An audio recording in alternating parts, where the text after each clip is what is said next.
I forgot to save it. Right at the end. I freaking forgot to save it! I was like, shit! But it's a good thing because I saved it right before Dahlia came out, so I don't have to wait that long. Okay, now we're gonna go through what we came up to. As usual, we gotta get killed in. Daily Haythorn went back to the Aether, or back to Hell, or whichever afterlife there exists. Okay, blah, blah, blah, blah, blah. Skip all that, skip all this, skip all this and that. And we're gonna skip right to the end of this part. So, what's her name? Got a phone call from someone who had a phone.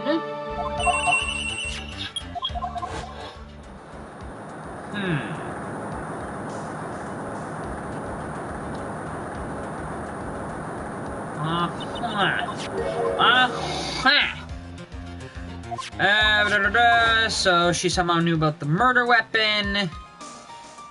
Actually, but Dahlia Hawthorne didn't because she's a bloody liar. And a bloody bitch. So, wait, what is it about the staff? Something about the staff that was updated. The actual weapon used to murder the victim. Wait. Okay, so... This is something I actually have to go back to. The victim's staff has a sword hidden inside. The actual weapon used to murder the victim. So... whose blood is on this dagger? Yeah, we're gonna skip this. Sometimes you gotta go back and look at something you didn't look at. Because you can only absorb so much information. Bling, bling, bling. Okay. Now we're finally back to where we left off. I apologize for the wait. Saving contents, do not turn off system. I don't know why I didn't save even though it says saving. Alright. Now, we're gonna save. Oop! Yes! Yes!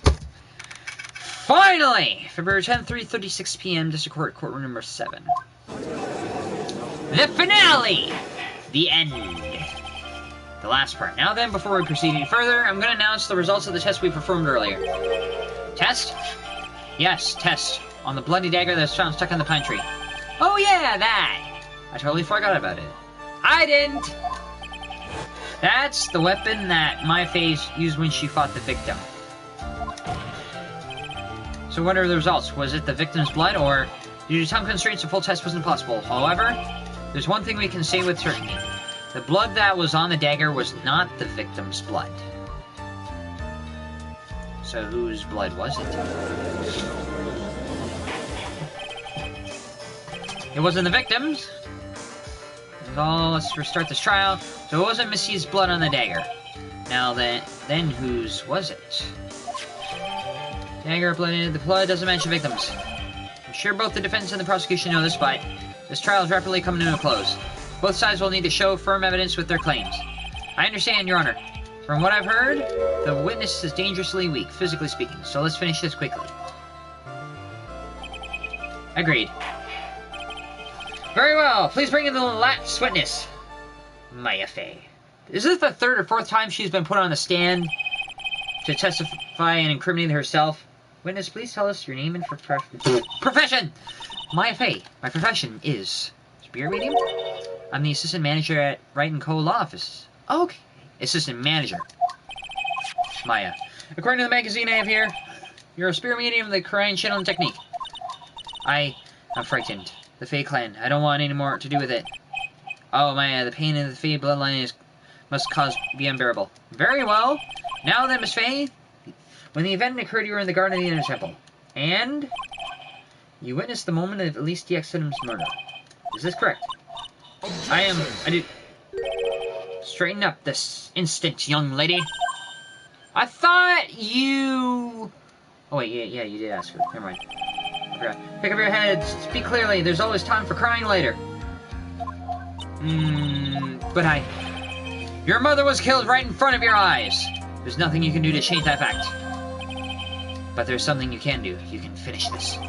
You've been watching the whole thing, right? No, actually, she hasn't. She was channeling Dahlia the whole time, so I don't know if she was conscious. Humanists is coming out of this, and you've seen us squeeze the truth out of them. Now it's your turn. Let's hear your testimony. On the night of the crime, what exactly did you see happen? Witness, if you please. Yes, Your Honor. Yeah, she's not up to it. Witness testimony at the Inner Temple. I was passing through the garden on the way to a spare prep room when it happened. Suddenly, someone struck me over the head. I stumbled and ended up against the stone lantern. I think I screamed, "Help me!" Then something warm splashed over me. That's when I lost consciousness. Warmth? What warmth? So you were struck on the head. I suppose it must have been the staff. Maya, the person who hit you? It was Dahlia Hawthorne, wasn't it? I'm sorry, Nick. I couldn't see. I don't know who it was. Maya, think hard. Sorry, Nick, but I really couldn't. Ha! Can you say it's especially good enough for young ladies to be walking around alone? It seems that it will be hard to determine the criminal through testimony alone. Very well, Mr. Wright, please begin your cross-examination. Maya, hang in there. She doesn't look well at all. Okay! I don't know the Constitution. I actually have to look through it.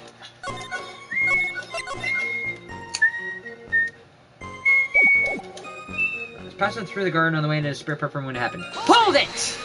Why? Who else was on the Inner Temple that side that night? Well, Sister Bikini, of course. But I remember her saying that Iris would be coming later as well. On the day after the incident, Edgeworth met Bikini at Hazakura Temple. That means she couldn't be the criminal. So then, did Iris actually come later like she said? Well, let me think. She seems confused, probably because she's so tired. No, I'm sure I didn't see her. She must have come while I was preparing for the training. Suddenly, someone struck me over the head. Hold it! Who? Who did it? Who hit you? Ah, well, I didn't see who it was. I was hit from behind. You didn't see the person?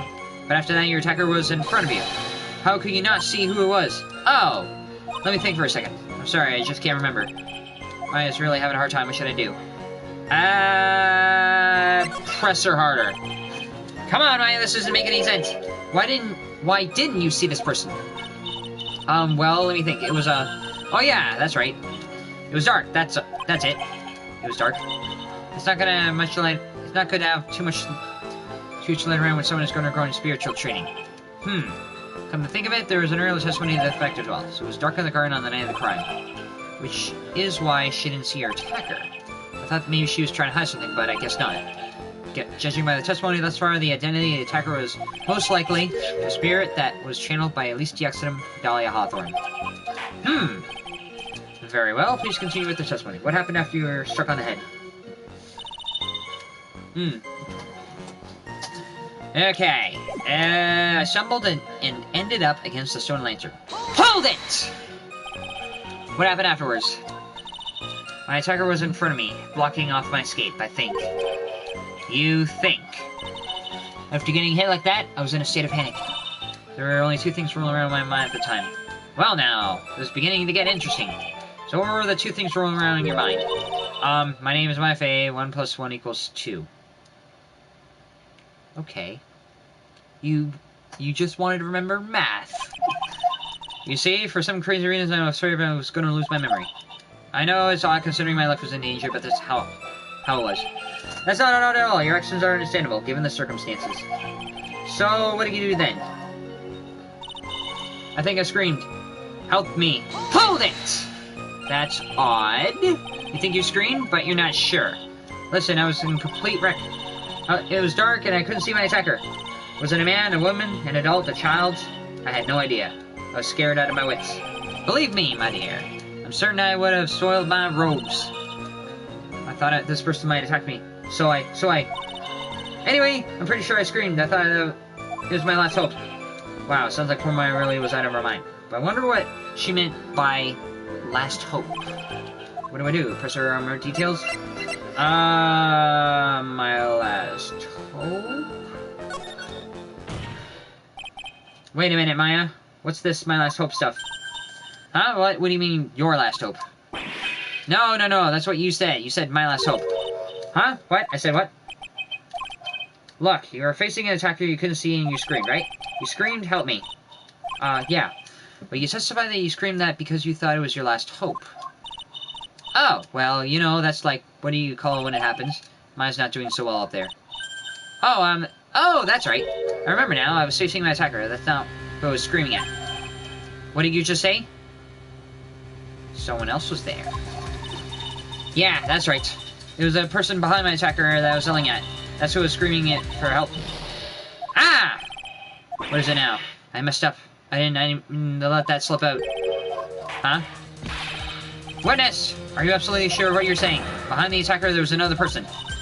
Well, I meant to keep that part a secret. What have I done? Ha! It takes a ton of pressure to make a diamond. That's what I always say. I never heard you say that before, so I don't think you can consider that always. A ton of pressure. You're in a court of law here. You can't make things up or try to hide things in this chamber. Witness, the information you just presented is vital to the case. I want you to add it to your testimony.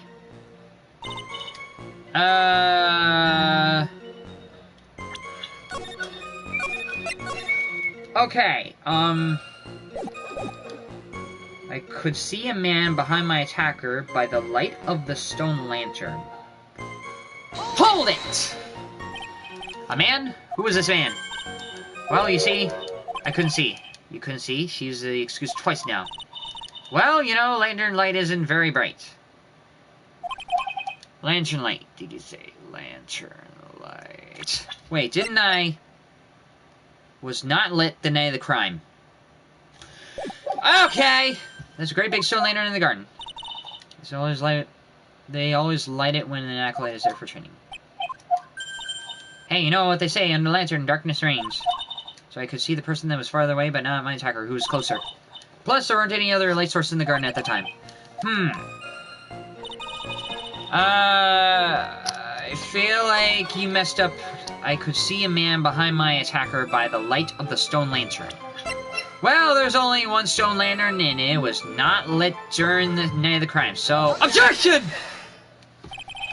So there was a man standing behind your attacker. Yeah. That man, he's the killer. He stabbed her from behind. He's the one who killed Elise Diexenum, otherwise known as Missy Faye, your mother.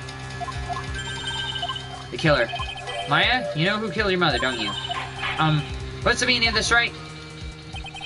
To be frank, Your Honor, I think she's in shock and quite confused. That's why she hasn't noticed the huge problem with her testimony.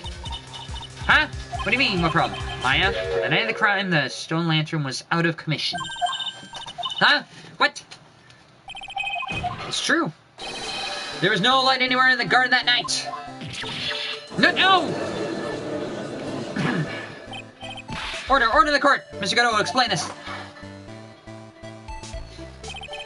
Add the pureness of milk to the perfect clear darkness of coffee, sir. Stir.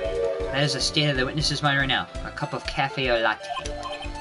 Cafe au lait? Is that even legal? Because the Japanese always ask, is that legal? Mr. Wright swears to the milk and you are the spoon. Your Honor. I'm a spoon? I'm no spoony bard, I'll have you know. Final Fantasy IV reference. You must have noticed it too, Trite. This witness' mental state is highly unstable right now. It's not hard to understand why she would make a little mistake like that.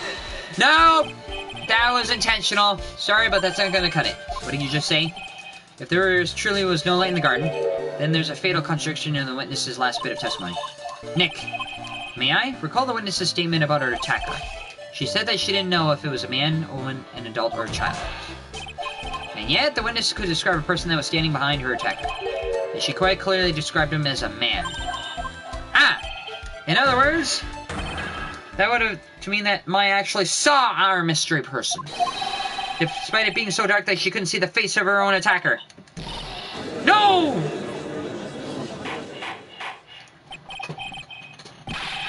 Order, order, order! What in the world does it all mean, Mr. Wright?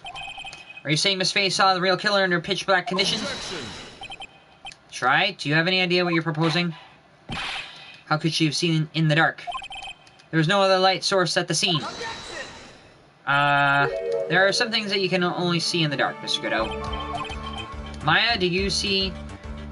You did see who the killer was in the dark. And now you're trying to cover for him.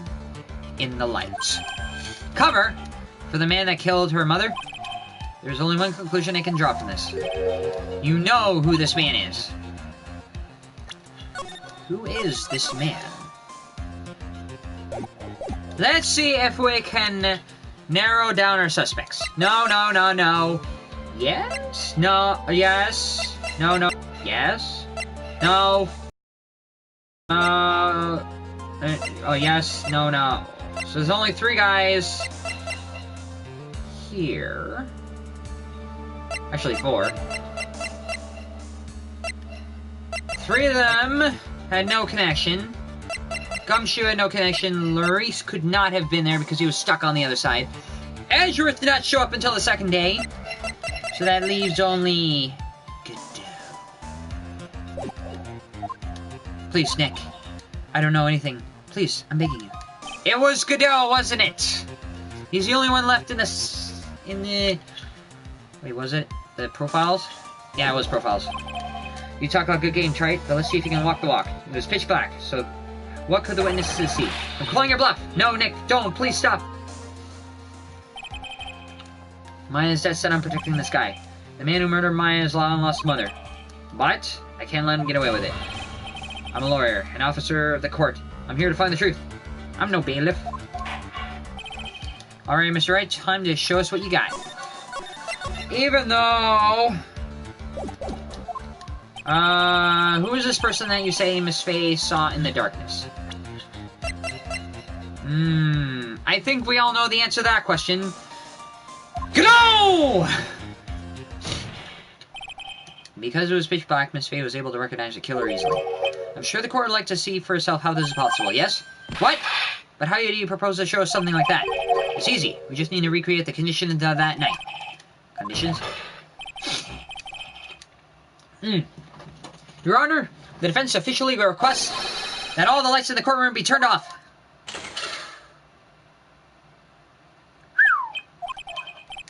What? This... But it can't be. Ha.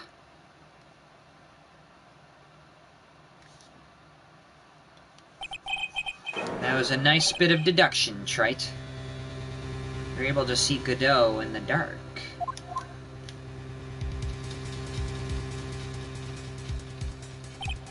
Well, everyone, this is the man Maya saw on the night of the murder. You just frickin' implicated Godot as a murderer. Order, order, order! Prosecutor Godot, what is the meaning of this? Did you do it? Surely you must be shocked to hear yourself accused of such a thing. Why aren't you denying it? Ha! Your Honor, you're asking the wrong person. What do you mean by that? If you've got a question, ask the witness. That's one of my rules. Well, Maya, how about it? What you saw that night? Was it 3 glowing red lights? Well, witness, answer the question. You're wrong. I never saw that. Maya, I thought the person that stabbed my mother was a man, for a totally different reason. What? You're not gonna budge on Godot. Witness, Mr. Wright, what's up? Stop your chattering, Your Honor. Chattering? If it's worth asking, ask the witness. That's one of my rules. Oh, for crying out loud. Alright. Well then, let's continue with the testimony. Please tell us how you knew the killer was a man. Yes, Your Honor. I didn't realize it until after I woke up, but... Why would you be covering for Godot? When I came to, I was just lying there on the training hall floor. By the time I got back to the garden, the place had totally changed. The torches were lit, and the body was gone. Was that the only thing that has changed? All the snow around the storyline had been carefully cleaned up, too. Since the person did all the work alone, I just assumed it was a man. So it was after the crime took place the witness came to think the killer was a man. Yes, that's right. I'm sorry, Your Honor. No need to apologize. It's as Mr. Godot said, you're utterly exhausted. It's only natural that you would be a little confused. Also, if you consider the situation you described, it doesn't seem too much of a stretch to assume the culprit was a man. Because men work so hard and do everything. Mr. Wright, proceed with your cross-examination. Okay. I don't know where it is, but I'm going to take a stab at it.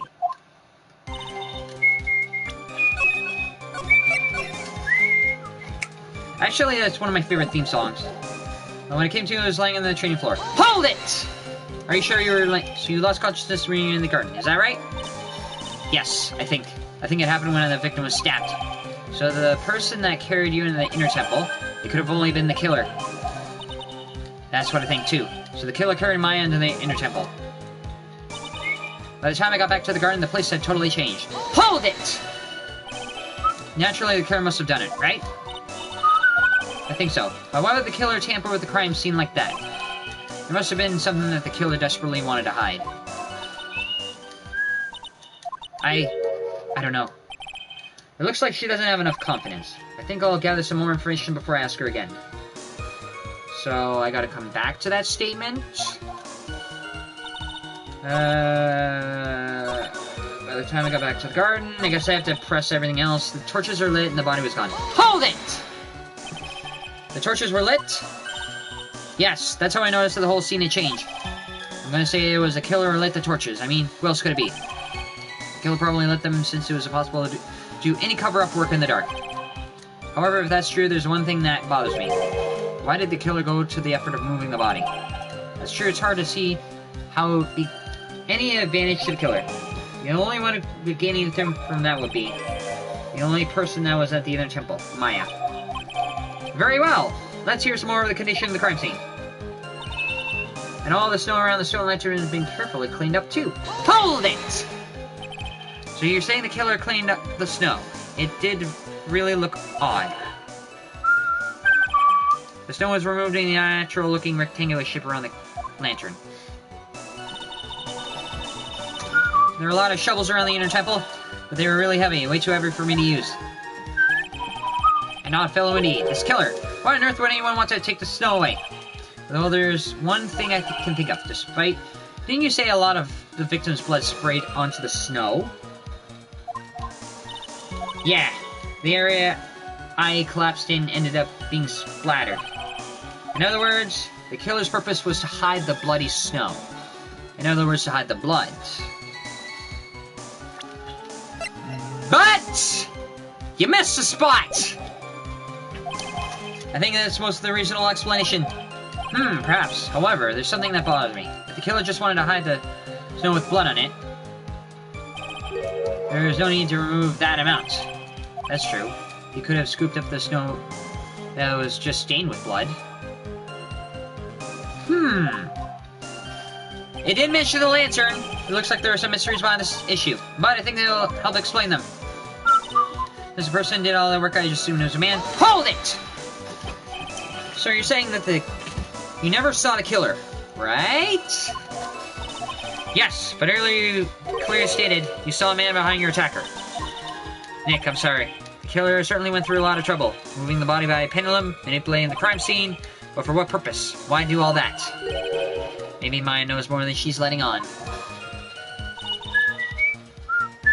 Okay, I think I questioned everything, but I don't think I can find any sort of contradiction, but I do by the time I got back to the garden, the place has totally changed. Okay, I think I was told I had to come back to this, so hold it!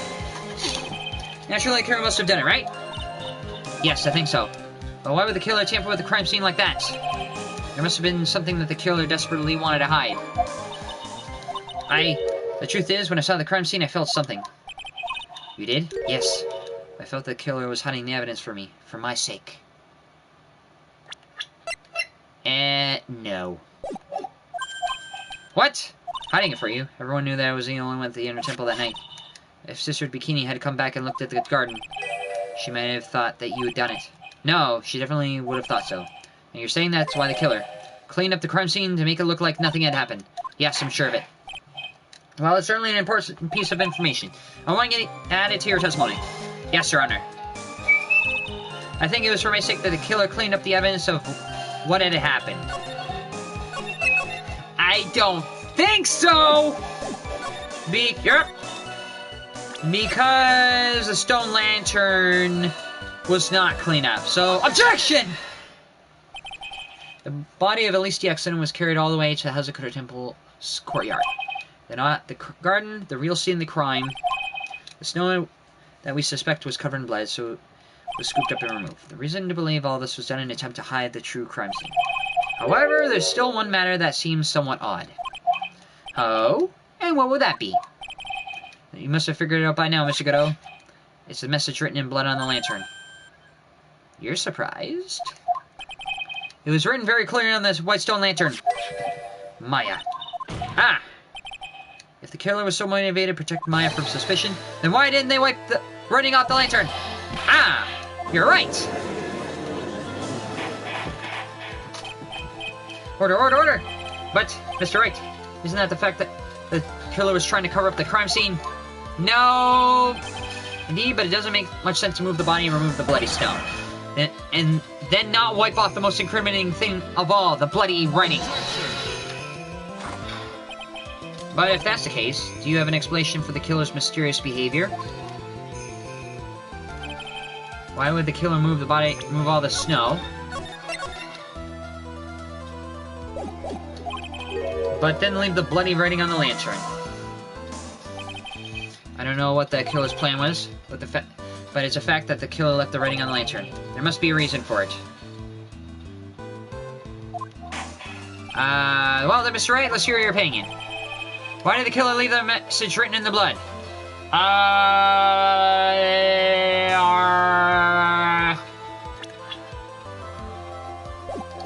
The killer didn't notice it. Because Godot cannot see red on white. Here!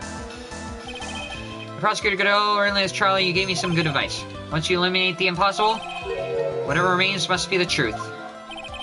Maybe you're not as dumb as I thought. The real killer wanted to disguise the fact that a crime had occurred there.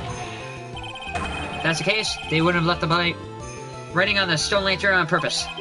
Therefore, it must mean that they didn't notice it. But that doesn't make any sense. The torches were all lit and everything. There's no way any normal person would miss something as glaring as that. You're right.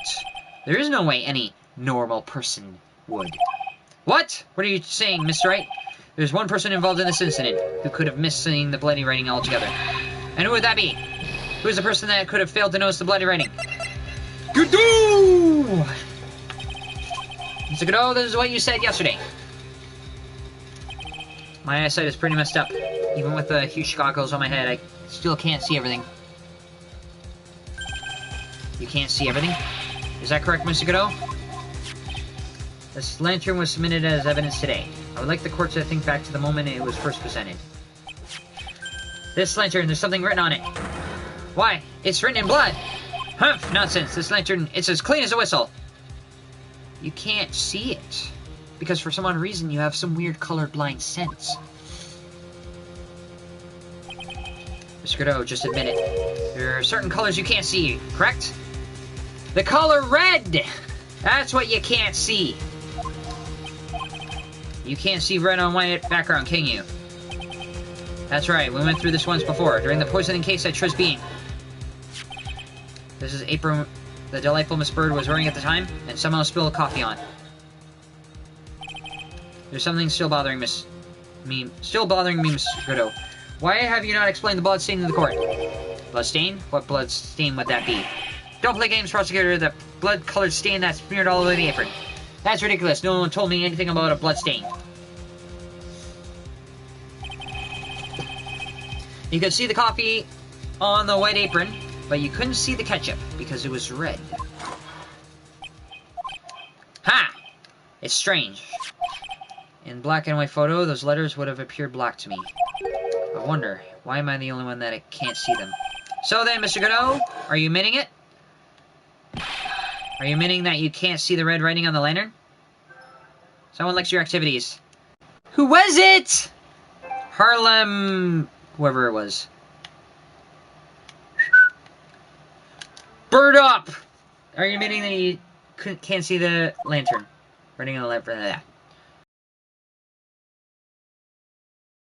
Hey, Gramps. Didn't you know? That's the reason why I don't drink red tea. You didn't say yes or no!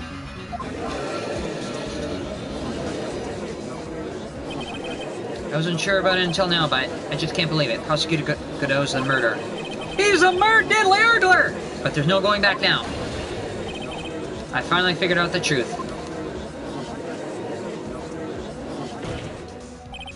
Mr. Godot, the defense at this time formally accuses you. You were the murderer of Miss Alicia Exodum, also known as Misty Fey.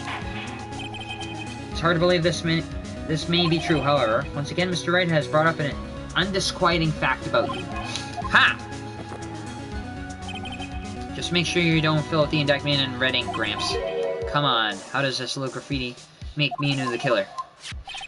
Besides, it's not like it's my name that's written here. It doesn't have to be your name. I'm certain that the killer wasn't able to see the color red.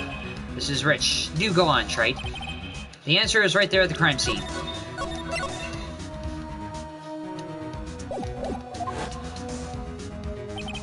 And the snow? The snow. How so? Well, for example, why did the killer move all that snow? Your Honor, you said it yourself. If you wanted to hide the bloody snow, why not just take that area? Yes, why not just take that area? Ah, could it be? Yes, the killer couldn't see the red blood that had seeped in the snow. And so he had removed all the snow. He couldn't be sure where the blood had landed, so he removed the whole area. Isn't that more likely the killer couldn't see the blood because it was dark? No, because the lanterns are lit. Not a chance. The torches were all lit. He could have been able to see just fine. It seems that once again this trial has taken an unexpected turn to say the least.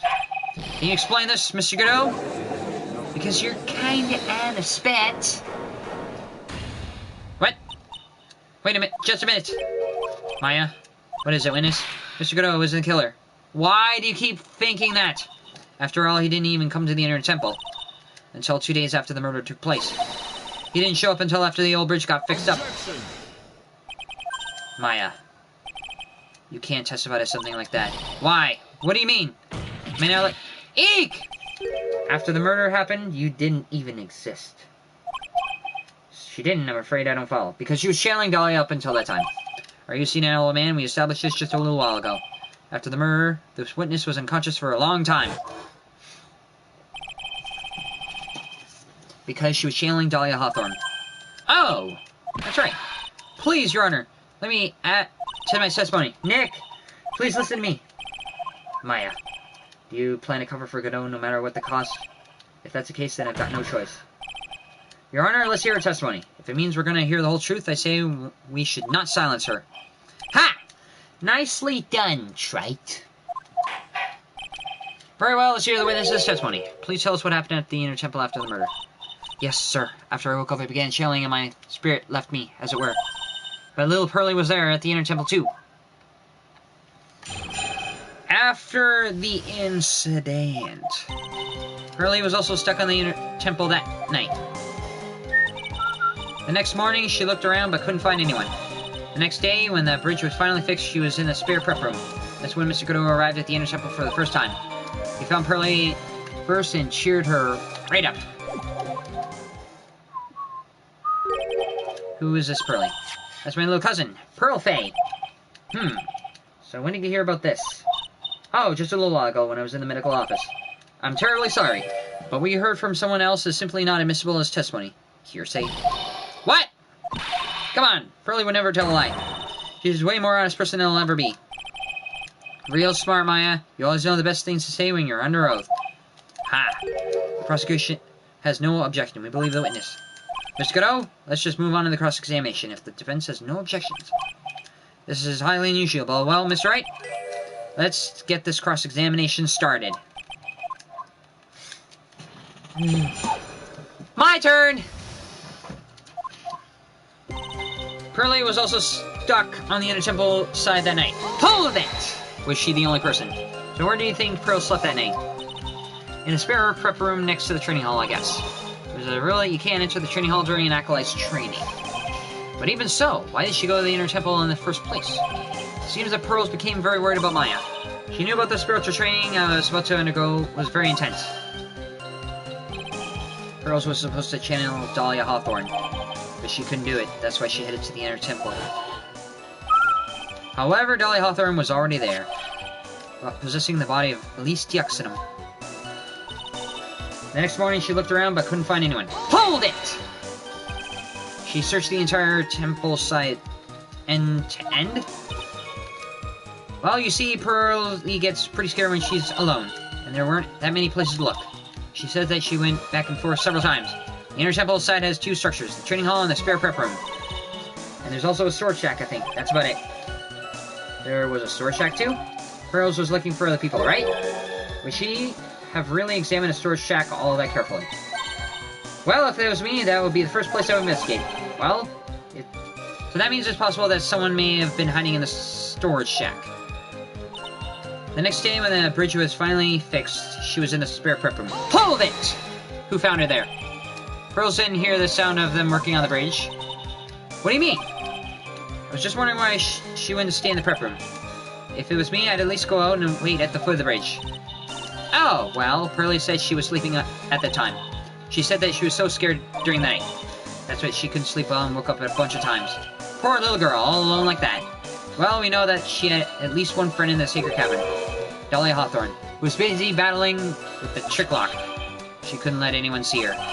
So she wouldn't have shown herself to Pearls. What happened after the bridge was finally fixed? That's when Mr. Godot arrived at the Inner Temple for the first time. Hold it! So it was your first time in the Inner Temple side, Mr. Godot? That's funny. Am I imagining things, or did the defense ask me a question? Mr. Wright, please save the questions for witness. Oh, you're still gonna go with Godot. What you heard from someone else is simply not admissible as testimony. Those are your words, Your Honor. Touché, Mr. Wright. Oh, well. What do you have to say, Mr. Godot? You still have to answer the question. Hot, nice, and even hotter coffee. That's what I always say. If it hadn't been for that case, I never would have visited there. A freezing cold temple in the mountains. I think I'll pass. So he had never visited Hazakura Temple or the Inner Temple. Huh. Ha!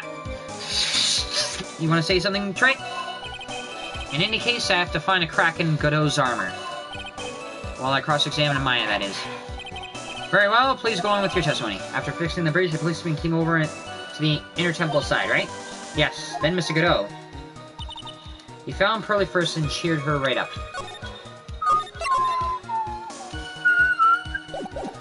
Hold it! He cheered her up? That's what Pearlie said. She said it was a very nice, older gentleman. Thank you for looking after my cousin, Mr. Godot. And here I was thinking you were nothing more than a coffee addict. Well, he still is! Ha! Cut it out. You're making me blush.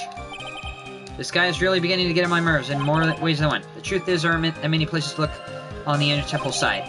The policemen were all busy going over the garden with fine-tooth combs, so I decided to carry out an investigation my own way, Godot style.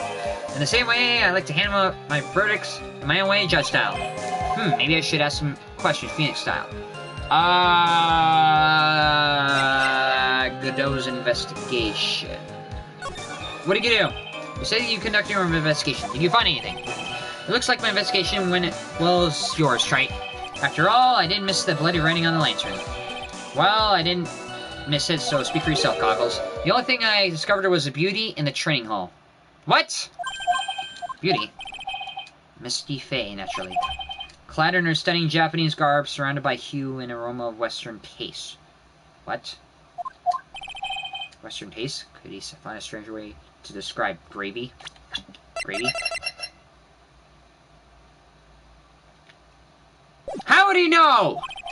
So from her headed to the prep room. Wait a second. What did Godot just say now? I think I found his proverbial weak spot. There's only one thing of importance here. Where was Godot when the murder was taking place? He must have already been at the Inner Temple when it happened. Otherwise, he couldn't have killed at least Dioxinum.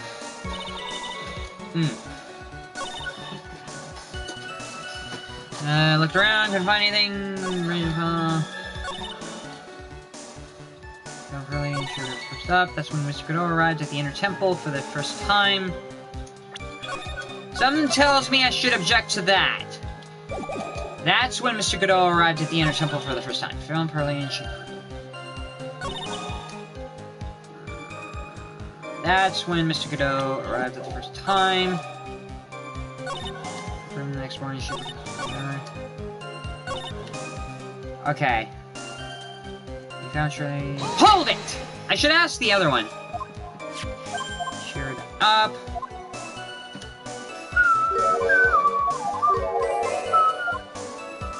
Cheering Pearls up. So you cheer Pearls up. When I found that little girl, the first thing I asked was her cousin, my fate. Really? The bridge had burned down and she was huddled up in a tiny shack with no heat, even though she must have a truly terrifying night out there. She was asked about you twice before she said anything about herself. Pearly, I noticed that you weren't anywhere on the inner temple side. But I couldn't find it in me to tell her that, so I gave her my last cup. With milk and sugar to hide the bitterness of the harsh truth. What a sweet story, Sniffle. He had a thermos of coffee. Why doesn't that surprise me? There's only one thing of importance here. Where was Godot when the murder was taking place? He must have already been at the inner temple when it happened. Otherwise, he couldn't have killed at least Diaxon. So we established... next morning, she looked around, couldn't find anyone. Next day, when the bridge was finally fixed, that's when Mr. Godot arrived at the inner temple for the first time. I really want to submit this. I'm gonna save just one more time just to be safe. Okay, the reason why is because what we just heard is he knew about this Japanese beauty. By the time he arrived there, the hanging scroll had gravy on it. It had... The only way he could have known that there was a Japanese beauty there was on the day of the murder. So, objection! Yes! It actually worked. Mr. Godot, the first time you crossed Dusty Bridge and went into the inner temple was long before the murder took place. Why do you say that? Because he just made one fatal slip-up. The hanging scroll in the training hall. Hanging scroll? But Mr. Godot is right. The scroll shows a picture of my mother. Maya, I know you know who it is, but there's something you don't know. By the time the bridge had been repaired 2 days after the murder, the hanging scroll in the training hall looked like this. What's that wonderfully delicious smell? Assuming that it's 2 days old, I think the frickin' gravy will be rancid by now. The morning after the crime, someone covered it with gravy. Gravy? Why gravy, Nick? Because the gravy was much more than a condiment to the culprit. Well, Mr. Godot, if you really hadn't seen the hanging scroll until after the murder, you wouldn't have had any way of knowing that it was Missy Faye. Wait a minute, Nick. Yes? Take another look at the hanging scroll. Look at the top. There's a crest there. Ah, it's the mark of the master. Correct? Exactly. So if you know the meaning of the mark, then you can guess it was a picture of Missy Faye on there. Nope. True, but Mr. Godot described what was underneath like this. Clad in a stunning Japanese garb, surrounded by hue and the aroma of Western taste. Oh. Yes, it's possible that he knew what the crest meant. However, he couldn't have known that she was wearing Japanese clothing. Mr. Godot, on the day of the murder, you were hiding at the inner temple long before the crime took place.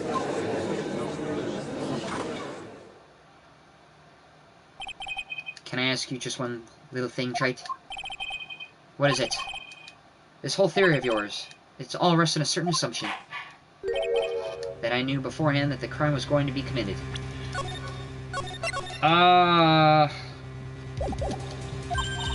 That's right. Otherwise, there's no reason for him to sneak into the crime scene. Of course Mr. Godot knew about the plan. Huh? What did you just say?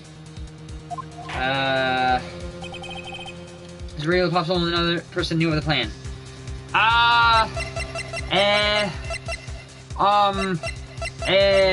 Ooh. Yes! Because it was open once before. This crime scene was actually planned over a year ago. Morgan Fay authored the plan for the daughter's future.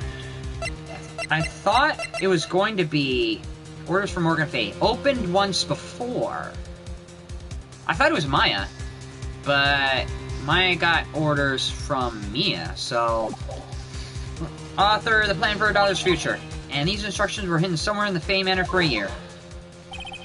However, by the time Little Pearls found these instructions, they had already been unsealed. Unsealed?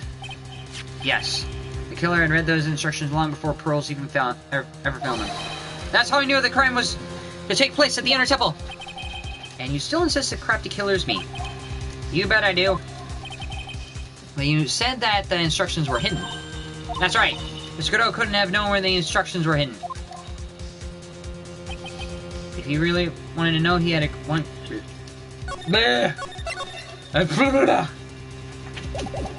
great chance to find out. Yes, and when was that? During a visit. A visit? Morgan Fay told her daughter, Pearl, about where the instructions were hidden. During one of her visits to the detention center. That would be the only time for someone to have learned where they were hidden. Eavesdropping on a visit at the detention center? Yes, it could be arranged if you were someone with easy access in and out of there. Like, for example, a prosecutor such as Mr. Godot!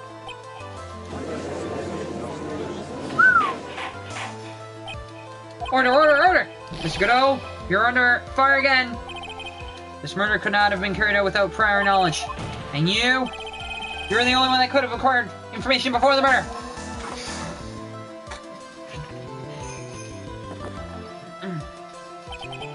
Humans are afraid of the dark. And yet, at the same time, we're fascinated and bewitched by it. Maybe that's why humans drink the darkness that is coffee. Sorry for always asking, but what does that mean? It means there's a reason for everything. According to your theory, the killer in this case eavesdropped on a conversation during a jail visit where he learned of a hidden plan for a crime. After discovering the plans, he hid in the Inner Temple and waited for the crime to occur. Then he ultimately took a person's life. And he did all of it just to protect this witness. That's right. If you're accusing me of this crime, I have to ask you, why would I do this?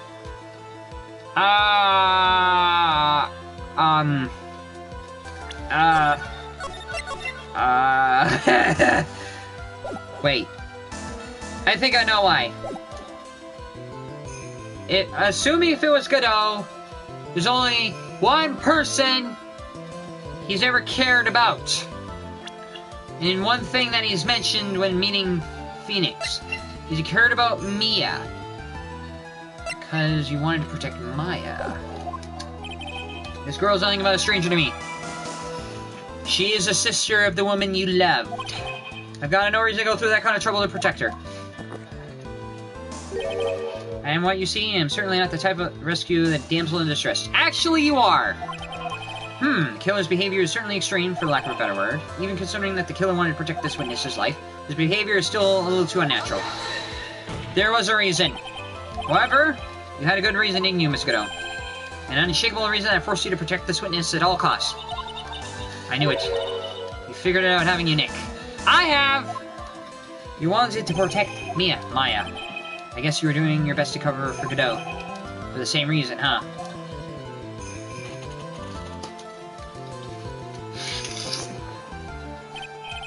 Okay, Trey, I'm all ears. Let's hear it.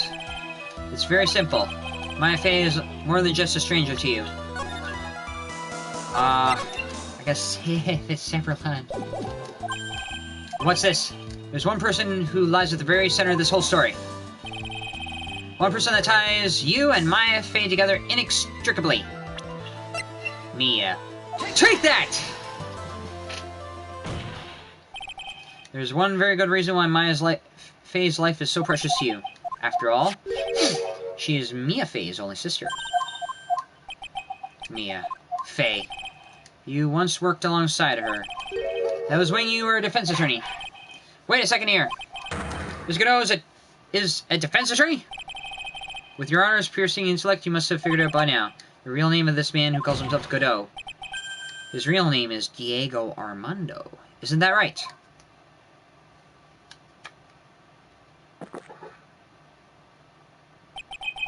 The last time someone called me by that name was over 6 years ago.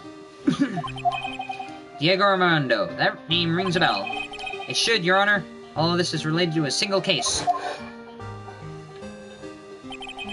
A case in which a convict named Terry Falls killed himself. Mia Fee's first time in court, the tragic outcome left a deep wound in her heart. She knew that behind it all was a heartless, scheming demoness in disguise. Because alliteration really does hit the spot. But in the end, Mia couldn't tear off the disguise. However, there was one man who reached out to help her. Diego Armando, a senior defense attorney at the office where Mia worked. It's my fault. It's all my fault that Mr. Falls killed himself. Mia, you can't cry yet. Ah! Broke a coffee mug with his bare hand! The only time a lawyer can cry is when it's all over.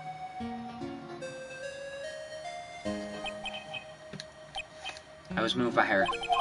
By the way, she put all her faith in her clients, that pure sweetheart of hers. That's why I could never forgive Dahlia Hawthorne. Mia thoroughly investigated that fake kidnapping incident. Then one fateful day, Dahlia wanted to meet with me. It had been 6 months since the trial. We met in the courthouse cafeteria. Ah, I just remembered. 6 years ago, right here in this courthouse. You were poisoned. Even I didn't see it coming. Dahlia Hawthorne slipped some poison in my coffee. Some newspapers at the time called it a murder. But very little information about the case was released to the press. But you weren't dead at all. No official reports ever actually called it a murder. I was just in deep, deep coma. I see. My body shut down and my life became nothing but a long, deep sleep. That woman's poison did a real number on my central nervous system. I lost my sight and all my hair turned white due to the damage she caused. That's terrible. Apparently it was a miracle that I ever regained consciousness. 5 years had passed since I drank that poison brew. And one morning my eyes flew open from the smell of the doctor's cup of coffee. 5 years? You were asleep for 5 years? And the worst possible news was waiting for me. Mia Fey was dead. From the very moment I opened my eyes, I had already lost everything I had. The woman I loved had been murdered. And the woman I loathed had been sentenced to death. The woman you loathe? The woman who has spiked my scalding hot coffee, Dahlia Hawthorne. Ha! Good old Mia. She didn't let me down. She got her revenge before she checked out. In the end, there wasn't anyone waiting for me when I woke up. That's so sad. For someone like me, for someone who had slept away their best days, there were only 2 reasons left to live. And it was for those 2 reasons I decided to become a prosecutor. If I may ask, what were your 2 reasons to live? The first was you, Trite. Huh? Me? If I hadn't drank that stupid poison, Mia Fey would have died, much less the way she did. You were the only one who was there to protect her, but you let her die. It is all your fault. It wasn't like that. I wanted to see for myself what kind of a man you really were. So that's why you became a prosecutor? My other reason for living? She goes by the name of Mia Fey. Huh? You mean me? You were the only way I could make up for the sin of not saving Mia. 1 year ago, when the Crime Village incident was resolved, it was obvious that Morgan Fey was planning something. Whatever her evil plan was, I was determined to stop it. My role as a prosecutor put me in the perfect position to do something about her. That's why you overheard Pearl's visit with Morgan at the detention center. I knew that the time was drawing near. Since I knew the plan, I thought I could foil it. My goal was to outwit the plan. I thought if I could do that, I could keep that girl from being caught up in it. That makes sense. If Pearls had known that the actual purpose of the plan was to kill Maya, she never would have helped out. Finally, the day of the plan was drawing near. I contacted both of my accomplices. Iris of Hazakura Temple and Misty Fey. I especially needed the help of Iris. She was to take the fall on my backup plan in case we couldn't control Pearl Fey. But, how do you contact my mother? She had been missing for almost 20 years. Officially, yes. What? What do you mean officially? You're still in contact with her? You've heard about it, haven't you? About the strong ties between the main family and the government. Now that you mention it, but he did say something to that effect. She said that the Master of Crane had great authority. Even without her official position, Misty Fey was still wielding great influence. The police have been keeping an eye on her moves this time. That's how I was able to contact her. Again, because of my position as a prosecutor. But my mother was cooperating with you. Don't ever forget. No matter how far away from you she was, she never stopped thinking about you. She was always... That's why I knew she would do anything to protect you. If she wanted to know how strong her resolve to protect you was, look at their staff. The staff, the one with the sword in it? The day of the plan was to carry it out soon to arrive. We met for the first time at Hazakota Temple. That's when your mother showed me her special staff. I realized it was just how far she was willing to go. She was ready to use that sword to protect you from Morgan Fay if necessary. Yes, even if it meant paying the ultimate price. Mother.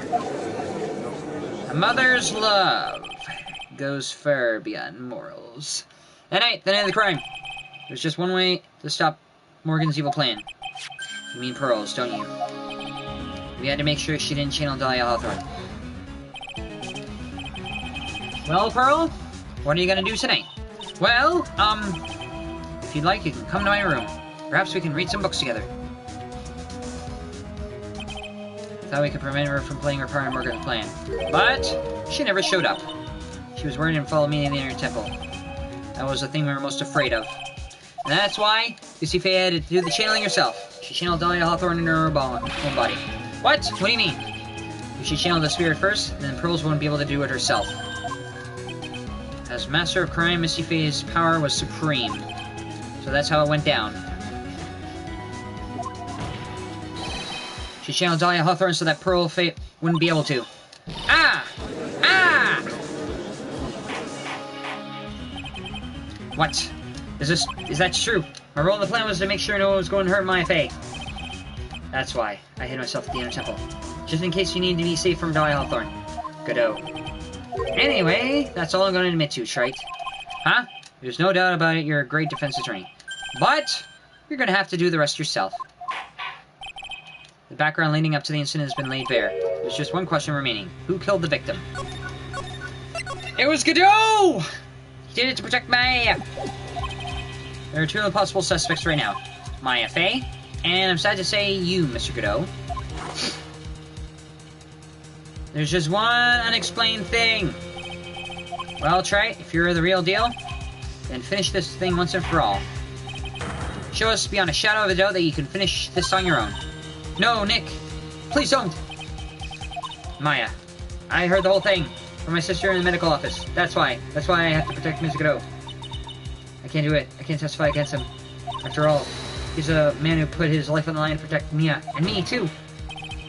Maya, I know that. Nick, but even so, it doesn't absolve him of his crime. Please, Maya, testify. Miss Faye, your testimony, please. This is the final testimony. Don't bother trying to hide anything, because I'll know. I want to hear the truth from your own lips. I understand. I'm sure you're right. I'm ready now, Nick. Alright, young lady, tell us about the moments before you lost consciousness. What exactly happened at the time of the murder?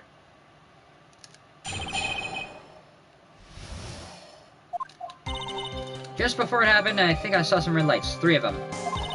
I thought I'd ask for help, but just then I was splattered with blood. She wasn't dead, though, and she was struck back at the enemy behind her. Suddenly, the red lights went out and the whole area was dark. Just at the moment, there was a horrible scream. Right after that, Dahlia collapsed and I lost consciousness. Whose scream was it? Those red lights, I thought you said you don't remember seeing them. I'm sorry, I thought I saw them, but then they all disappeared all of a sudden. Ha! Things break, Trite, even the best of theories. Who was it that stabbed Missy Faye? It looks like you still can't prove it. Maybe Maya's telling the truth this time, I know it. The rest is up to me. Okay, well then, Mr. Wright, please proceed with your final cross-examination with a witness. Okay, and the time of the murder. Just before it happened, I think I saw some red lights. 3 of them. Hold it! Lights shining in the dark. I don't think you can make a mistake about that. Yeah, you're right. I think I saw them, but I can't say for certain, and I can't tell for sure they're from Godot's mask either. I do get the feeling she's coming from, but... Press harder. Just after that, you turned toward the light and called for help. Isn't that because you thought the lights were coming from Mr. Godot's mask? Yeah, I guess so. Maybe that's what I was thinking at the time.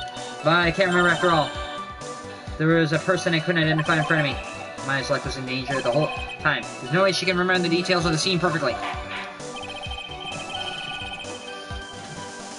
Alright then, let's go on with the testimony. What did you do when you saw our lights?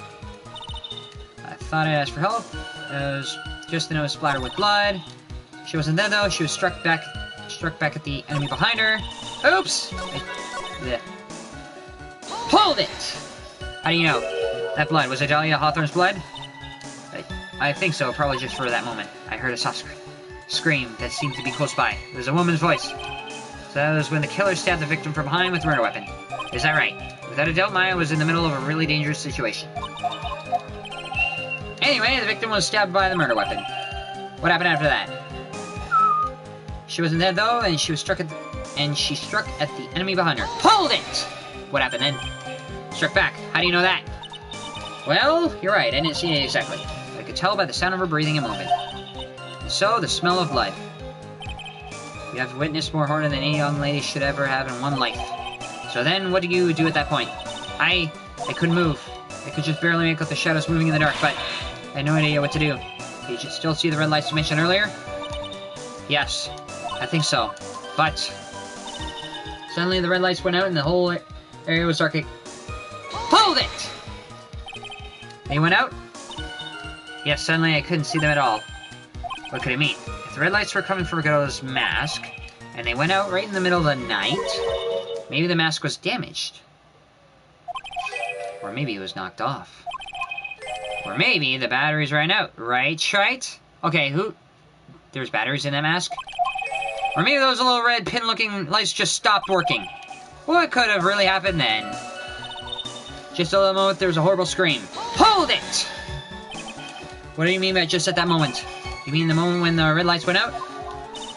Yes, that's right. The scream that you heard then, was it Dahlia Hawthorne?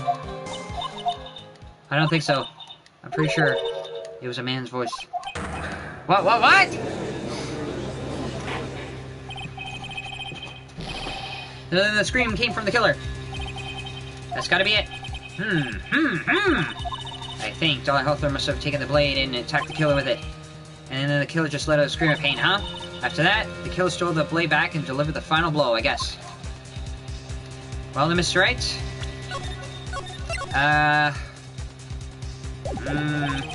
It seems it makes sense to me. Sounds like a reasonable deduction, but I still kind of wonder. There's a contradiction. I'm sorry to say this, but that interpretation would create an enormous contradiction. That makes sense after all. My deductions were almost certainly never correct. Remember the testimony she gave before the killer let out a scream? Maya said that she was already been splattered in the victim's blood. In other words, the blade and the staff had already been plunged into the victim. Ah! Is that right? She couldn't have struck back with the sword that was already stuck in her body. The weapon that caused the killer to let out a scream must have been something other than the staff. Which is? If you're so sure about that, why don't you keep us waiting any longer, Trite? There's only one thing I can think of that could have been used as a weapon here. Okay. Not the staff. Not the sword. Therefore, the only weapon left was the dagger? Dahlia Hawthorne had already been stabbed in the back by the staff. What could she have used to strike back at the killer? The dagger. Take that! Naturally, the dagger the killer brought to the scene of the crime. Oh, that's right, I forgot about that. This dagger was found at the crime scene, stuck in the pine tree. Yes, the detective found that this morning and brought it to me. Dahlia Hawthorne struck back at the killer with this. And she managed to wound him as well. Just because he let out a scream doesn't mean that he was wounded. For all we know, the blood on the dagger could have been from the victim. Nope! Because the blood on the dagger does not belong to the victim. Have you forgotten that the blood has already been tested? Since we learned that it wasn't the victim's blood, it must be the killer's blood. The killer must have wounded someone on his body. So you're saying the blood on the dagger belongs to the killer? Exactly. DNA analysis of the blood would prove it beyond a shadow of a doubt. And yes, Mr. Godot, it would prove that it's your blood. Nice theory, Trite. He's not gonna own up to it! Order! Order the court! Is this the end? Have I done it? Even though we won't be able to change the results of the scientific test. What are you gonna do? Ha! Let me ask you something, Trite. Let's just say that it turned out that I was a killer. Do you really think I would be stupid enough to leave evidence like that? What? Just think for a second. This dagger was found in the morning by the detective and brought to me. There was already blood on it, correct? But even so, I was the one who brought this dagger here to the courtroom. Yes, what does that prove? Well, if I really were the killer, I could have washed the blade off and then planted another person's blood on it. That, it can't be. He's gonna twist it around. In any case, there's one thing I can guarantee, Wright. That blood, it doesn't belong to me. Not a chance! Ah! Oh. In any event, it seems they established that the killer was wounded. Alright then, witness. Continue. Wait a minute! What's the problem? I know I probably shouldn't say this, but there's a big contradiction in Nick's explanation. Maya, the dagger, you said that it wounded the killer. That's right. But, if Mr. Godot had really been cut with the dagger, his clothes should be bloody or have a rip in them, right? Maya, maybe you just change the clothes, that'll solve the contradiction pretty easily. What are you talking about? It's not that simple at all. Remember back to the day of the murder? Everyone on their inner temple side got trapped there. Ah, that's right. And once the bridge was fixed and the police headed for the inner temple, Mr. Godot was already more than waiting for them. He never had a chance to change his clothes. Ah! Oh! Order in the court. Well, maybe he brought a change of clothes with him. But no one could have predicted the lightning strike that shut down the bridge. Why would anyone have brought a change of clothes? Did the judge take smart pills during the last recess? Well then, maybe the killer took his clothes off before the committed murder. That way he couldn't get any blood on them. That's impossible, Wright. You know how cold it gets up there late at night? Eh? After a few minutes with no clothes on, you'd be frozen solid. Ah! Shit, it's all backfiring. Ha, so that's all you got. And you weren't tough enough to finish this. Eric, right now, if Mia Fey were here. If Mia Fey were here, she would have closed the book on this case already. If Mia Fey were here. So come on, Trey, can you do it or not?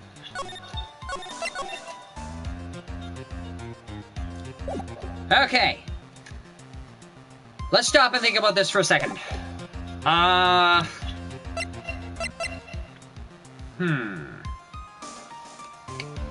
Let's assume it was Godot. How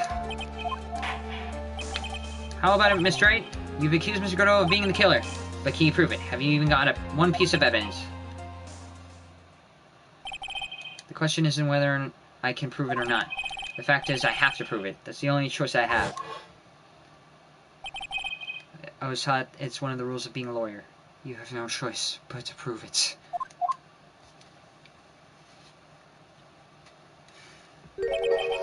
I can prove it.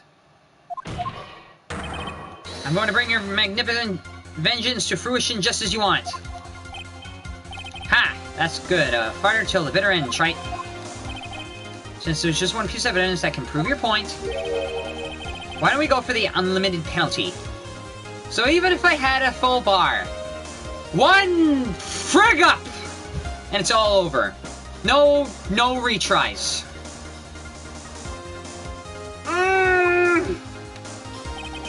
Are you trying to pressure me, Mr. Godot? Because it doesn't matter to me. I've got the one piece of evidence I need. Give me a break. You've got nothing, Trite. So what do I do at a time like this? It's simple. I've got to think outside the box and approach this from a different angle. Meaning I got to stop and think for 1 second. Assuming if it was Godot, he doesn't have any change of clothes anywhere on his body. One thing about Godot is anywhere on his body he wasn't wounded. At least for the clothes. But we do know that his mask, the lights shut off at one point during the encounter with Dahlia Hawthorne. So let's hear what we got. There was one reason I demonstrated in the previous cross-examination. The killer was wounded. That was proven by the blood of the dagger. But we decided it was impossible for him to hidden such a wound. If he had been cut by a dagger, there would have been a blood stain in his clothing. There's one place. One place the killer could have hidden his wound. If it wasn't on his body anywhere below the neck, it's the mask. What did you say? Hidden? Hidden behind the mask. This is it. I let down. I need to think about this from a different angle. I don't need to think about why there was no bloodstains on his clothing. I need to show how he hid the wound. It's the end of the line, the final stop, Wright. Let's hear what you got. Where is this location where you say the killer hid his wound? Alright, unlike the last case where I frigged up at the end, I know this is the last one, so hopefully this is the end of it all, so... Take that! Ha! I don't know what you're talking about. And, wait, what? And frankly, I don't need to know. What I do know is that you'll never be half the lawyer she was. Isn't that right, Wright? Did I frig up? No? What? I didn't. What was that just now? Mia. It can't be. You're living on through him? Even as we speak, you're still hiding the wound.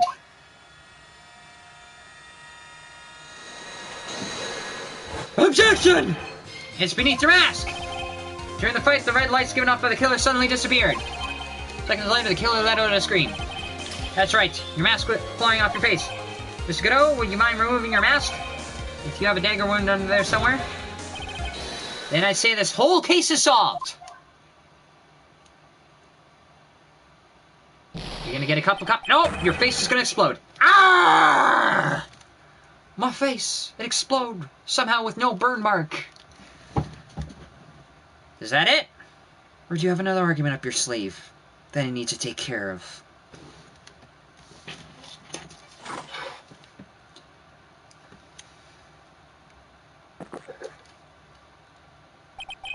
Just now, I saw her spirit in you. I never liked you. 6 years ago, you helped the woman who put me to sleep by hiding her bottle of poison. And then, while I was sleeping, you let Mia die. But you didn't care. You just kept living your pathetic, happy-go-lucky life. You even had the nerve to follow in her footsteps as a lawyer. I could never forgive you, that's what I thought. Mr. Godot. What? I was wrong about you. I knew it from the very beginning. The truth is, the only person I could never find it in my heart to forgive was yourself. Was me. You, yourself? Because you hated yourself. For not doing a thing. I was the one that failed to protect Mia. Mia and no one else. It really seems that those who never answer questions was those who hate themselves. I tried to avert my eyes from the truth, to escape the harshness of reality. I just couldn't face Mia's death head-on, so I ran. I hid behind a mask. I threw away my true name. I couldn't even deal with being a defense attorney anymore, so I quit. But, you saved Maya! Yeah, that was my plan. Up until just now, anyway. What do you mean? Are you listening, Maya? If I really wanted to save you, then there's one person that I should have gone to and talked to right away. Who would that be? Are you talking about Nick? But I didn't do it. I tried to get the help of our single mother, but I closed my eyes to the most important man involved. You know why? The real reason? No, why? I suppose I really wasn't interested in saving you at all. Huh? I think I was just trying to salvage what's left of my own broken soul. I was trying to make up for the fact that I couldn't save Mia. Nothing more. That's why I let you walk right into a situation that I knew was dangerous. Forgive me. You're wrong! You put your life on the line to save Maya! Was it really for Maya's sake? Even I'm not really sure. Just... to save Maya or to kill Dahlia Hawthorne? What do you mean by that? That night in the darkness of the garden when I saw her silhouette. A part of me must have known the truth. The truth that it wasn't really Dahlia Hawthorne sitting there in front of me. It could have been Missy Faye or even that little girl. But I still picked up the blade. It was like I was dreaming.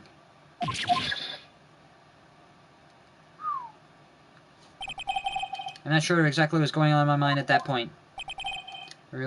Was I really motivated by the pure desire to protect Maya Faye? Or was it something else? Was it my hatred for a woman who had stolen everything from me 6 years earlier? Could it have been simply a desire for revenge? Justice or revenge? Really seemed to have blurred the line there.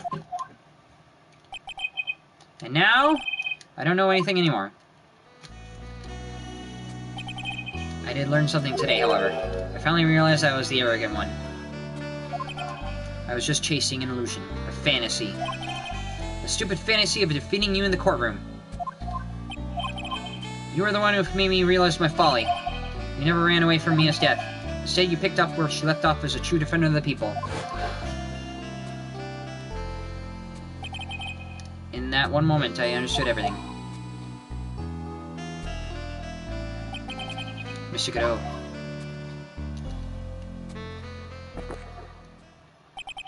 I think you already know this, but if you don't, my name is Diego Armando. Mr. Armando, I believe in you. I know you were trying to save me. What the hell? Thanks. Your wound! It's bleeding! Ha! Did you forget already? In my world, the color red doesn't exist. So what? These must be my tears. Because according to him, a lawyer doesn't cry until it's all over. Tears? Ever since I woke up from my coma. I think I've been waiting for this very moment. Mr. Armando. You do well to remember this, Maya. The only time a lawyer can cry is when it's all over.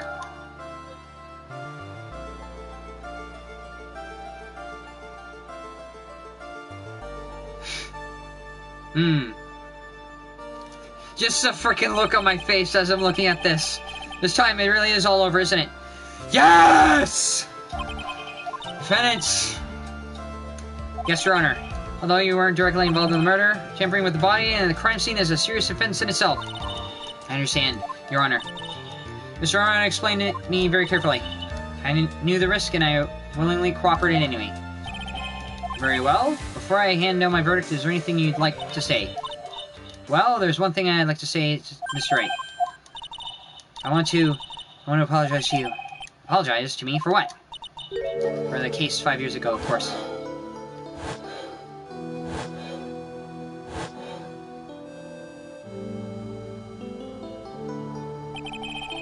I just remembered. Weren't you poisoned by your own lover?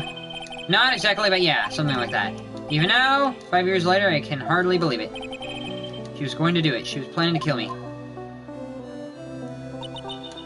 It's not all that surprising. The two of you, we hardly knew each other. Huh? What do you mean? You and my sister, you only met twice. What? Huh? We only met twice. The first time you met was on that fateful day. The day she poisoned Mr. Armando in the cafeteria of the very courthouse. The next day met was 8 months later. You met her again on the day she stole your cold medicine. And Doug Swallow was killed. No way. It can't be true. You mean during our whole relationship we were... For those 8 months, the woman that you thought was Dahlia Hawthorne wasn't actually my sister. Huh? It wasn't Dahlia? It was her. She was filling in for Dahlia. I hope one day you can forgive me, Feeny. Wow, you mean... That's right. I lied to you for 8 months.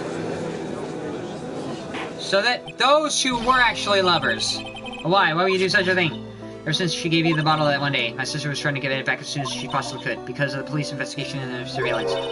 She couldn't move about freely. So that's why you... My sister, from the beginning, she was prepared for the worst. Prepared for the worst? She thought that you might somehow discover the truth. That's why she always was ready to deal with you at a moment's notice. You mean she was ready to kill me, don't you? She already had so much to answer for. I don't want any more sins for on her soul. I begged her not to do it, and she agreed to give me a chance. And that's why you came to me. You came to get that bottle pendant back from me in her place, but I couldn't get you to give it back. I failed at even as simple as that. 8 months had passed and I still couldn't get it back from you. Finally, my sister couldn't wait any longer. She didn't consult me about her plans for that one day. It was the first time that had ever happened.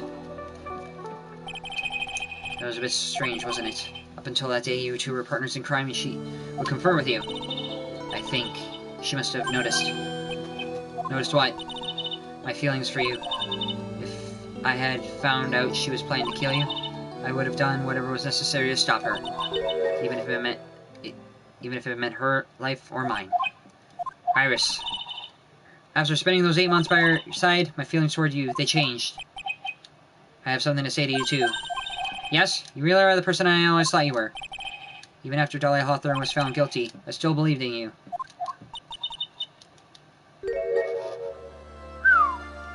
I guess the trial really must be that over. Thank you.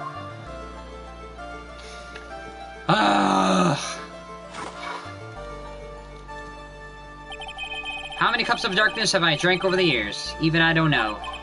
I'll tell you, though. Right now, this one here is the greatest cup I think I've ever had.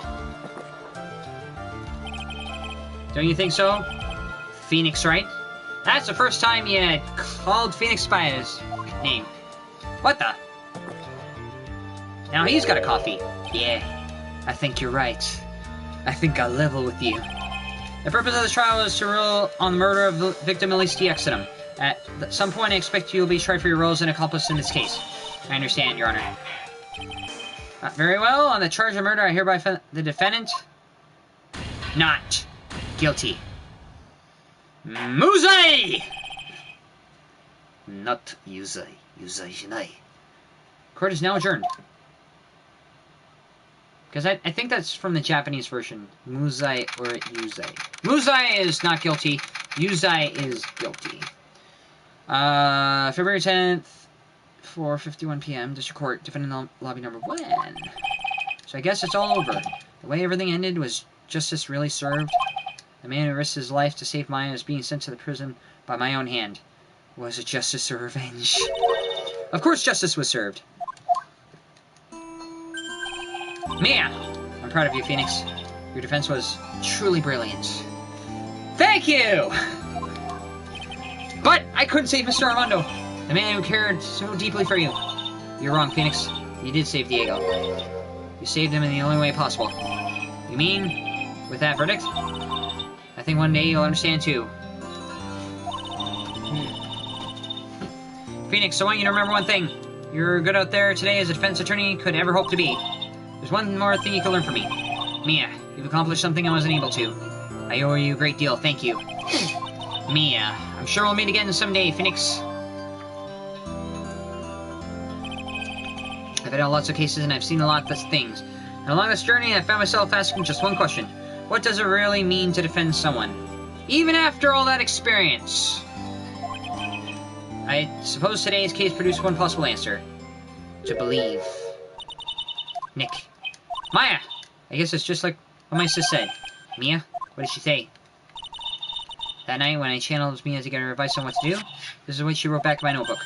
Don't worry, Phoenix will save everyone in the end. But, come on, cut it out with a gloomy face. Can't you see? Mia's sis, and I'm sure Iris too. We owe you for everything you've done for us, Nick.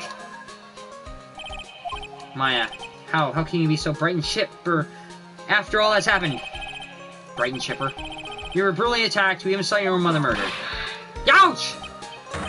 Whip me, bitch! Francisca. Still as soft as always, Phoenix, right? Excellent work, Wright. Huh? Miss Richard, when did you get back? Oh, that's right, I guess no one filled her in on that. Edgeworth and Francisca actually been helping me. Helping you? If these two had been on the first day of the trial, the defense wouldn't have gotten anywhere. Wow. But where were you, Nick? I heard he fell in the river and got a nasty cold which forced him to sleep all day.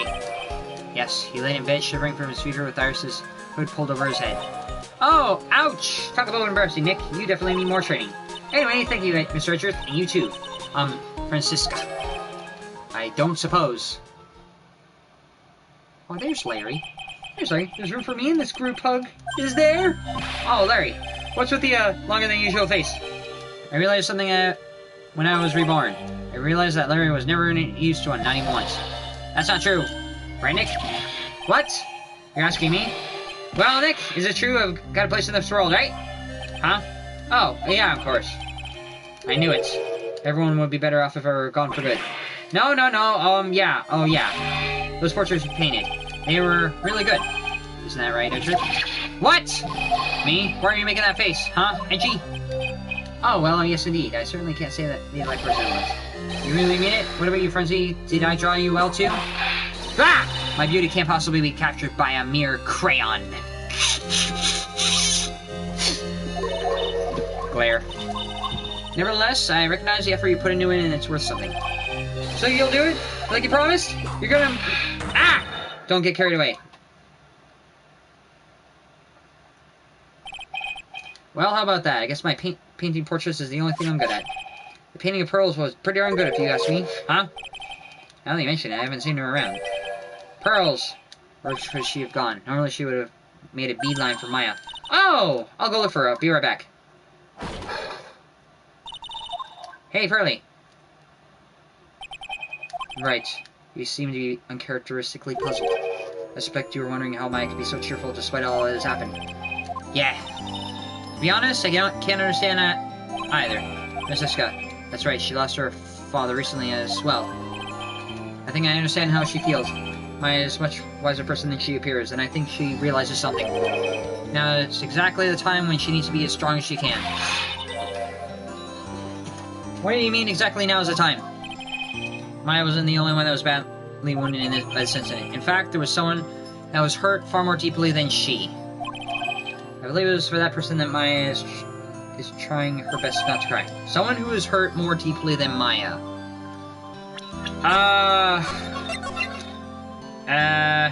Pearly? The truth, I'm starting to understand. Ow! Then tell me, Phoenix, right? Who is Maya Faye being strong for? Pearls, because she has gone through a lot. Pearl Faye. The poor kid. After all, the reason she worked so hard to follow instructions was because she loved and believed in her mother, Morgan. It's for the good of the Faye clan. I'm sure she believed in every last word. She thought she was doing it for Maya. That's what she was so happy. It shows how truly devoted she is to Maya.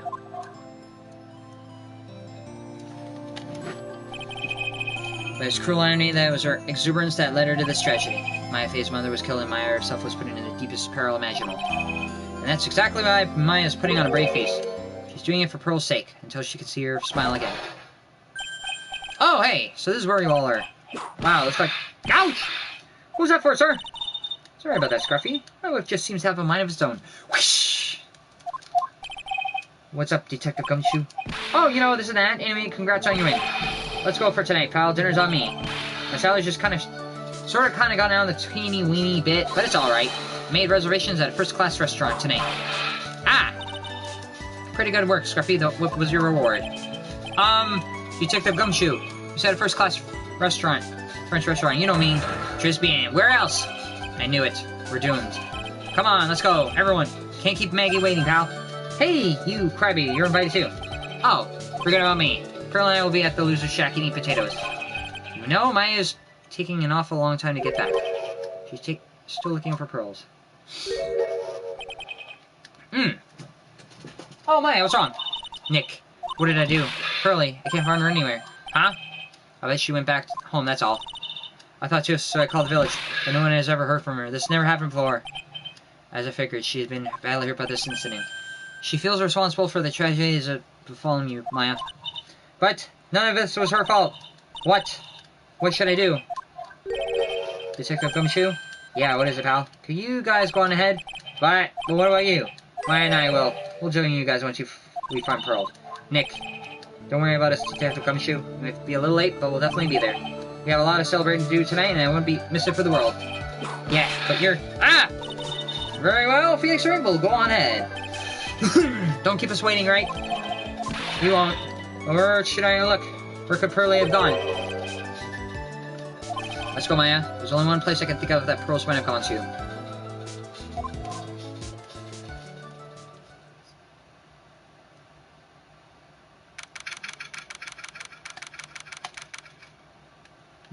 Back to the Hazakota Temple.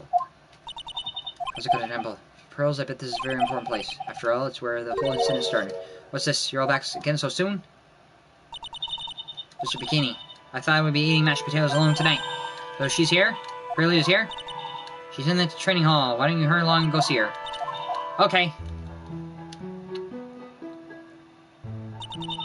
Pearlie's not here. Ah, Maya. The hanging scroll. It's been restored. Back to its original. Someone cleaned it off. It's gotta be Pearls. Ah! Mystic Maya! Pearlie! Why? Why did you just leave like that? Mystic Maya! Mystic Maya!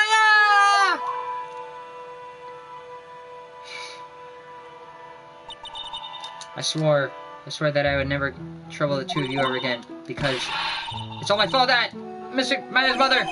That's why you came here. It's the least I could do to pray for your happiness. You don't have to do that, Pearlie. It wasn't your fault. You didn't do anything wrong.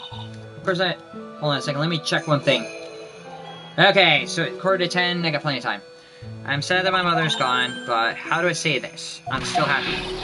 You don't have to lie just to make me feel better. No, really. It's true. The only reason I'm here is all thanks to everyone who was there for me. My sis, my mother, Mr. Mario, Nick, and you. If even one of you weren't there, I'm sure I wouldn't be alive right now.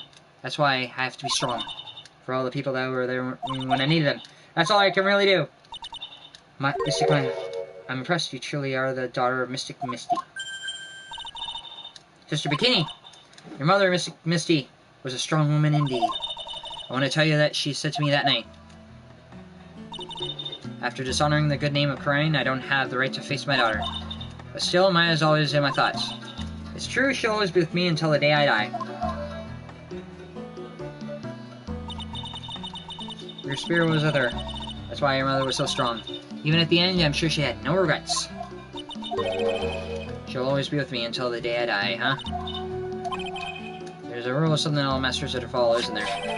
So never take the charm off until the day you die. That's the Master's talisman! The thing that kept Misty... kept on never take off. It wasn't the container that was important, rather it was the contents. What? That's... what the? A photo. Ah! Mother. Okasan.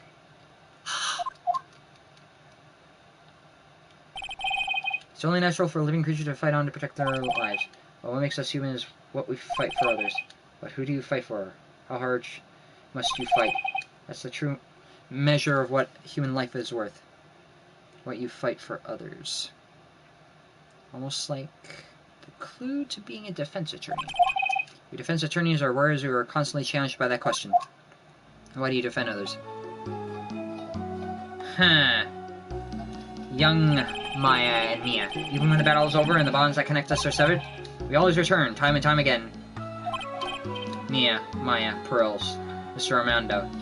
But I guess Maya was the one who also broke that urn. Such is history. And Maya's mother too. I learned that from all of them.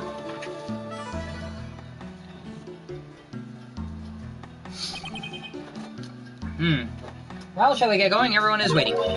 Ah, this is a day to remember. A day when a lot of things were finally put to rest. I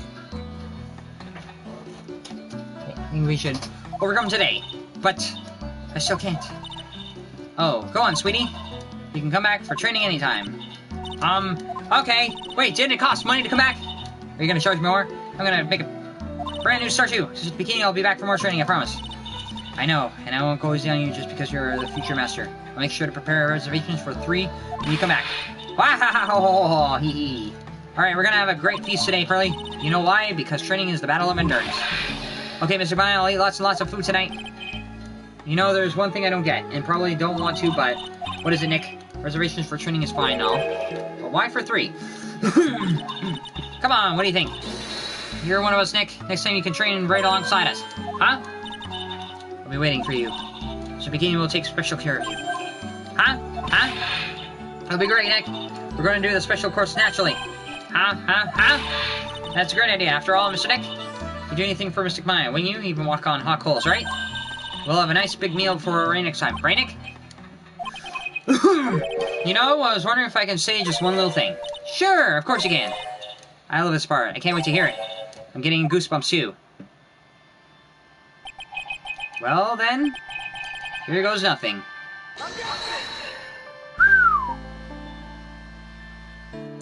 BAM! Ah! Ah! Alright, that's it. Washroom break. Be right back.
Oh, finally!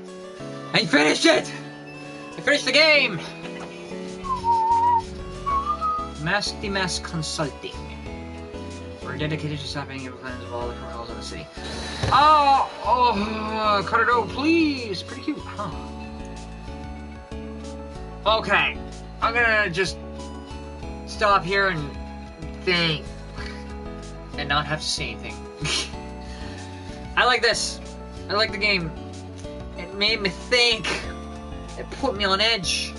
Got me to the back of my mind. I wanted to show my appreciation, Mr. Wright, for exterminating Don Tigre. And as he said, special thick tea, one I mixed with my 2 hands. I bet he's drinking it now. Win through compromise. He.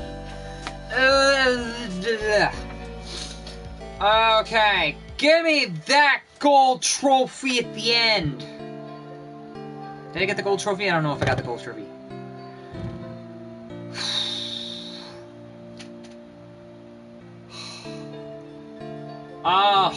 So this game is finally finished. But the only thing is, the only thing I gotta do, I'm hoping, like, I know there are more games, like, for Phoenix Wright. There's Apollo Justice, there's Dual Destinies, there's Spirit of Justice, there's Phoenix Wright versus Layton, and then the 2 Daigyakuten Simon ones. Daigyakuten Simon 1 and Daigyakuten Simon 2, the Great Ace Attorney 1 and 2. I don't know if Capcom's ever gonna release a sequel. Maybe. Maybe not. I don't know. Since the murder, we've made so much money, I hardly knew. I hardly figured it out. Such visual. Okay, let me just check one thing before do anything else. I don't know if Capcom's gonna release another trilogy. Like, the ones including Apollo Justice. Because I did like Apollo Justice. I haven't even played Dual Destinies, and I have not played Spirit of Justice. Just check one thing. Okay, just gotta check my messages first. As soon as I get the Gale Trophy, I'm gonna head her to better. Okay, her? Voice. The voice. Who voiced Phoenix Wright? Ben Groman Jude. Who is Ben Groman Jude? Ben Groman Jude. Wait, who did Edgeworth? Ah, shit. Mia Fey was Christina Catano.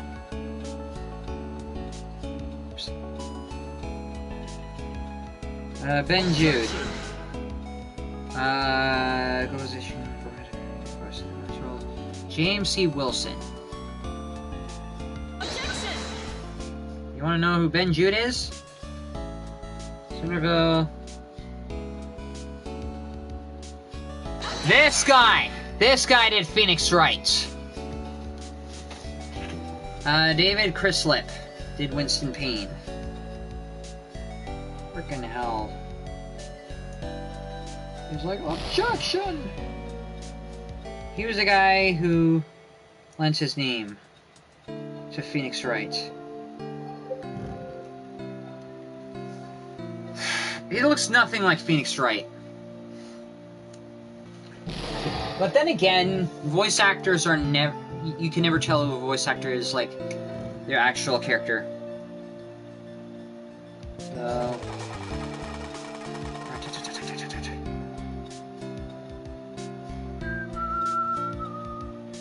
It's only in the third game do we finally get to know everybody else's voice.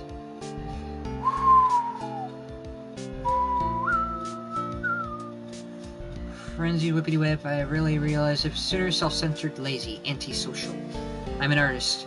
A really good portrait artist. I'm not a loser after all. Ugh. Is Capcom going to produce Phoenix Wright Trilogy?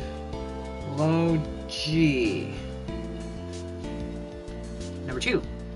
There's everybody. There's a portrait of Mia, Listiaxidum, and Godot. Is there going to be another trilogy? Maybe? Bam! Bronze trophy, bridge to turnabouts, and gold trophy! A lawyer only cries once. Oh! Check out every lunchbox. Get every step ladder versus step ladder conversation. As Edgeworth hear all of his and Larry's childhood tales. That's fancy words. There are a bunch of trophies I didn't even get. Answer, please turn in your badge. Answer me a favor when asked who the defendant is. I don't know if I'll ever go for the trophies, but that's it. I end it right here. I loved all 3 games. I have played some of them on the DS. I haven't played the first one on DS. But I liked it. I enjoyed it. It was good. But I really don't want it to stop there. I want to know if Capcom is going to release a second trilogy. Are they? Maybe? So, I don't know. Oh, well, I guess I'll have to end it. In any case, that it stops here until Capcom releases another one for the PS4. I can't do it here, but... Oh, well. Time to go.